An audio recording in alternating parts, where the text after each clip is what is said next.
வணக்கம் நண்பர்களே. கிளிஷே பிடிக்காதா? ஆனா விதிய நம்புறீங்களா? அப்போ இந்த கதை உங்களுக்கா தான். பிரியா, அருண் ரெண்டு பேரையும் பாருங்க. ரொம்ப எதிர்பாராத விதமா ஒரு நூலகத்துல சந்திச்சாங்க.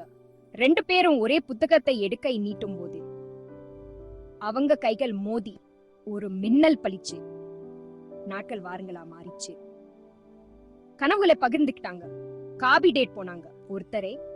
ஒருத்தர் திருட்டுத்தனமா பாத்துக்கிட்டாங்க.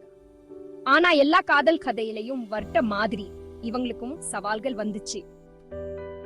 அருண் வேலைக்கா வேற ஊருக்கு போக வேண்டியதாச்சு. தூரம் தான் அவங்க காதலுக்கு பெரிய சோதனையா மாறிடுச்சு. ஆனாலும் ஒவ்வொரு கடியும் ஒவ்வொரு போன் கால் மூலமும் அவங்க காதல் வலுப்பெற்றது.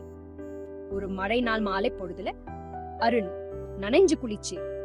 ஆனா நெஞ்சு நிறைய அன்போடு பிரியா வீட்டு வாசல்ல திடீர்னு வந்து நின்னா. எந்த தூரமும் நம்ம காதலை பிரிக்க முடியாது, நம்ம மனசு ஒன்னா இருக்கும்போது சொன்னா. கண்ணீர் மல்க பிரியாவுக்கு புரிஞ்சுது, இதுதான் அவள் எப்பவும் கனவு கண்ட காதல். சில நேரங்கள்ல எளிமையான தருணங்கள்ல தான் காதலை நம்மள தேடி வரும். அப்படி வரும்போது அது எல்லாத்தையும் மாத்திடும்.